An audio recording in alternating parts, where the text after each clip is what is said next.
अस्सलाम वालेकुम। आज हमारा जो टॉपिक है वो है anonymous object creation. Anonymous object किसको कहते हैं? ऐसा ऑब्जेक्ट जिसका कोई नेम ना हो। ठीक है, हमने एक ऐसा ऑब्जेक्ट बनाना है जिसका कोई नेम ना हो। अब हम ऑब्जेक्ट कैसे क्रिएट करते हैं? हम लोग जब भी कोई वेरिएबल लिखते हैं, जब भी कोई क्लास बनाते हैं, तो उसके साथ उसका जब हमने ऑब्जेक्ट बनाना हो तो इस तरह कुछ डॉट फॉर्म के साथ उसको असेस करते हैं। ठीक है, इस तरह ही असेस करते हैं ना। लेकिन अगर ऐसा ना हो, हमारे पास वो जो क्लास हम लोगों ने बना तो लिया लेकिन हम उसके क्लास का नेम असाइन किए बगैर, लाइक यहाँ पर हमारे केस में फैक्टोरियल लिखा हुआ है, लेकिन अगर मैं फैक्टोरियल डॉट एस या एफ लिखे बगैर इसको कोई ऑब्जेक्ट बनाने की कोशिश करती हूँ, तो क्या वो पॉसिबल है? तो ये अनोनिमस ऑब्जेक्ट जो से है ना, वो हमें ये फैसिलिटी प्रोवाइड करते हैं जावा में कि हम लोग ये परफॉर्म कर सकें। इससे रीडेबिलिटी हमारी जो सी होती है वो इंक्रीज होती है। अब देखिए यहाँ पर अनोनिमस ऑब्जेक्ट कहाँ पर क्रिएटेड है। ये पूरी एक क्लास फैक्टोरियल की बनी है और इसके अंदर एक फंक्शन भी है, कस्टम फंक्शन, जो कि फैक्टोरियल फाइंड करने के लिए बनाया गया है। ठीक है, तो मेन फंक्शन के अंदर यहाँ एक ऑब्जेक्ट क्रिएटेड है जिसमें हमारे पास कोई भी क्लास का नेम नहीं है। ठीक है, क्लास के नेम के बगैर ही असेस किया गया है हमारे ऑब्जेक्ट को। कैसे देखें, ये हमारे पास फैक्टोरियल का क्या है, कंस्ट्रक्टर है। ठीक है, फैक्टोरियल क्लास का क्या है, कंस्ट्रक्टर है। न्यू के बाद फैक्टोरियल क्लास का कंस्ट्रक्टर है और उसके बाद फिर हमने फंक्शन कॉल किया है जो कि फैक्टोरियल क्लास के अंदर ही मौजूद है फैक्ट के नाम से।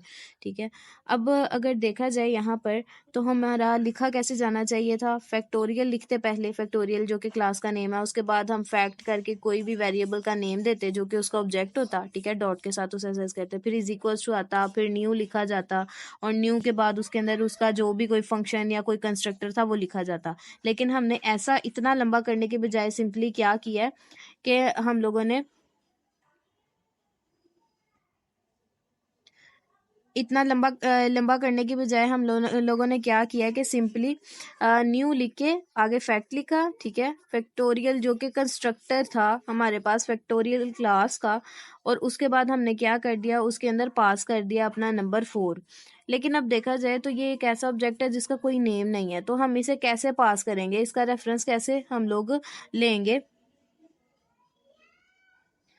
तो हमने क्या किया है, सिंपली जब फंक्शन, ये जो फैक्टोरियल का फंक्शन था, इसके अंदर जब नंबर पास किया वही यहाँ पर हमारे पास एज एन आर्ग्यूमेंट खुद ब खुद आ गया। अब हमें देखें यहाँ पर कोई रेफरेंस नहीं देना पड़ा ऑब्जेक्ट का कि ये ऑब्जेक्ट हमारे पास आएगा, इस क्लास का ऑब्जेक्ट हमारे पास आएगा। ठीक है, हमें कोई रेफरेंस भी क्रिएट नहीं करना पड़ा, क्योंकि देखें जब आपके पास एक ऐसी चीज़ है जिसका कोई भी आपके पास नेम नहीं है, तो आप नेम के बगैर क्या करते हैं, क्या उसे पास कर सकते हैं? नहीं ना।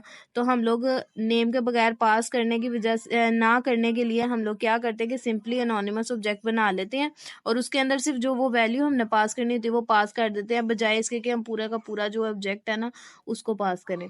तो जब हम ऐसे करेंगे तो यहाँ पर क्या होगा, एक तो रीडेबिलिटी इंक्रीज हो जाएगी, फंक्शनिंग तेज हो जाएगी, कोड शॉर्ट हो जाएगा। तो ये सारे इसके क्या है, हमारे पास फायदे हैं। ठीक है, ये हमारे पास इसके सारे क्या हैं, फायदे हैं।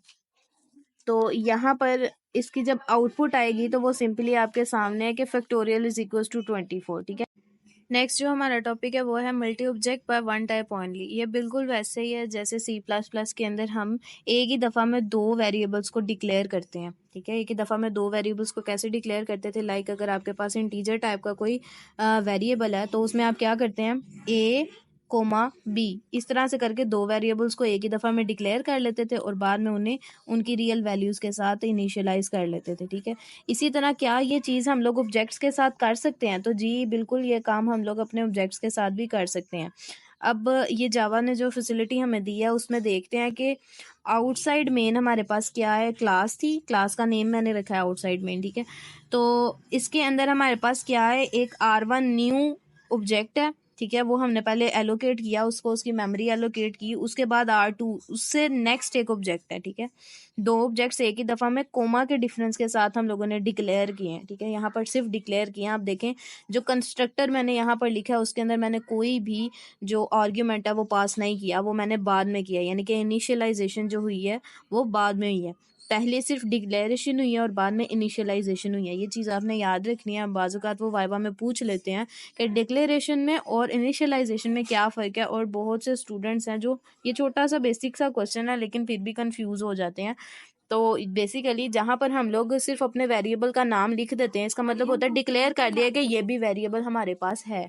लेकिन अगर हम उसे कोई वैल्यू असाइन कर देते हैं तो इसका मतलब है कि हमने उसे इनिशियलाइज कर दिया। इनिशियलाइज का मतलब वो अब यूज़ करना हम स्टार्ट कर सकते हैं, क्योंकि जब तक हम एक वेरिएबल को कोई वैल्यू असाइन नहीं करते तब तक हम उसे यूज़ भी नहीं कर सकते। लेकिन अगर हमने उसे कोई वैल्यू असाइन कर दिया तो हम अब उसे यूज़ भी करना स्टार्ट कर सकते हैं। तो आप देख सकते हैं कि यहाँ पर हम लोगों ने दो वेरिएबल कोमा के डिफरेंस से पहले डिक्लेयर करवाए और उसके बाद हम लोगों ने क्या किया, सिंपली उनको इनिशियलाइज कर दिया। और फाइनली जब हम लोग इनको रन करेंगे, जावा सी रेक्टेंगल 1 के नाम से एक क्लास थी, मैंने उसको रन किया है, ठीक है, तो हमारे पास सिंपली उनका आंसर जो है वो आ गया।